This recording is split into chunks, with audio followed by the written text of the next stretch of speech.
కృష్ణా జిల్లా గుడివాడలో టీడీపీకి ఎదురుదెబ్బ తగిలింది. నందివాడ మండల టీడీపీ జెడ్పీటీసీ అభ్యర్థి దాసరి మేరీ విజయకుమారి మంత్రి కొడాలి నాని సమక్షంలో వైసీపీలో చేరారు. జిల్లా పరిషత్ ఎన్నికలు బహిష్కరిస్తూ చంద్రబాబు తీసుకున్న నిర్ణయాన్ని వ్యతిరేకిస్తూ పార్టీకి రాజీనామా చేసి వైసీపీలో చేరారు. మేరీ విజయతో పాటుగా పలువురు టీడీపీ నాయకులకు వైసీపీలు కండువాలు కప్పి పార్టీలోకి ఆహ్వానించారు. మంత్రి కొడాలి నాని తిరుపతి ఉప ఎన్నికల ప్రచార సభలో జనసేన అధినేత పవన్ కళ్యాణ్ వ్యాఖ్యలపై ఈ సందర్భంగా మంత్రి స్పందించారు.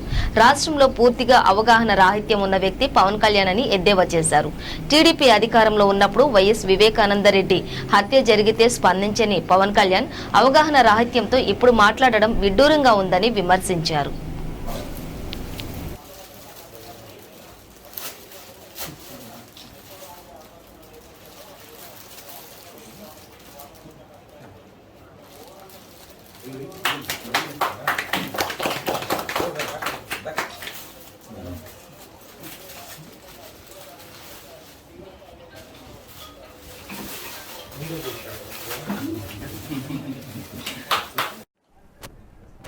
తెలుగుదేశం పార్టీ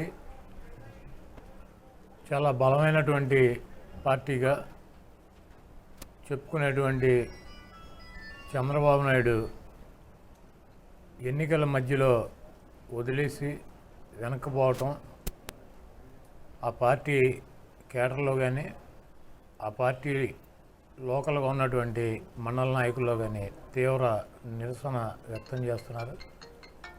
గతంలో మేము అనేక సార్లు మా పార్టీలో చేరమని చెప్పి విజయలక్ష్మి గారిని అడిగినా, మేరీ విజయకుమారి గారిని అడిగినా ఆవిడ నిరాకరించారు. చంద్రబాబు నాయుడే ఎన్నికలను వదిలేసి అస్త్ర సన్యాసం తీసుకుని ఇంటికాడ కూర్చోమని చెప్పినప్పుడు ఏదో రకంగా ప్రజాసేవ చేయాలని చెప్పి రాజకీయాల్లోకి వచ్చాం. కాబట్టి ఇంటికాడ ఉండేటువంటి ప్రసక్తి లేదని చెప్పి ఈరోజు వైఎస్ఆర్ కాంగ్రెస్ పార్టీలో ఆవిడ చేరుతున్నారు. మనస్ఫూర్తిగా ఆవిడ్ని అభినందిస్తూ మా పార్టీలోకి ఆహ్వానిస్తూ మరి జెడ్పీటీసీగా పోటీ చేసి ఈరోజు మా పార్టీలో వచ్చినందుకు ఆవిడకి తప్పకుండా రేపు రాబోయే రోజుల్లో పార్టీ పరంగా కానివ్వండి, ప్రభుత్వ పరంగా కానివ్వండి మంచి పదవి ఇచ్చి ఆవిడకి మా పార్టీలో సముచిత స్థానం ఇస్తాము.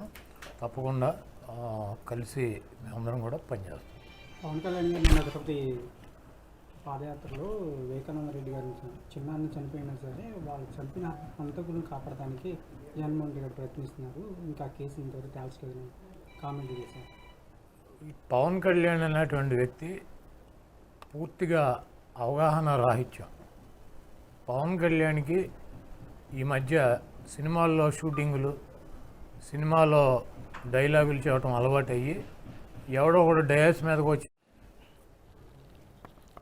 ముందుగా మన ఎమ్మెల్యే గారి కొడాలి నాని గారికి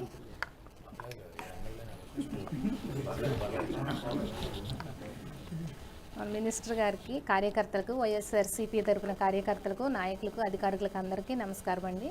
నేను ఈరోజు ఈ పార్టీలకు రావడానికి గల కారణం ఏంటంటే నిన్నటి వరకు పార్టీ నేను జడ్పీటీసీగా పోటీ చేసి అందులో నేను ఏదైనా చేద్దామనుకుని నిర్ణయించుకున్నాను. కానీ చంద్రబాబు నాయుడు గారు ఒక నిర్ణయం తీసుకున్నారు. ఆ నిర్ణయం వల్ల కొంచెం మాకు బాధ కలిగి ఈ పార్టీలకు రావడం జరిగింది. తర్వాత మన సీఎం గారు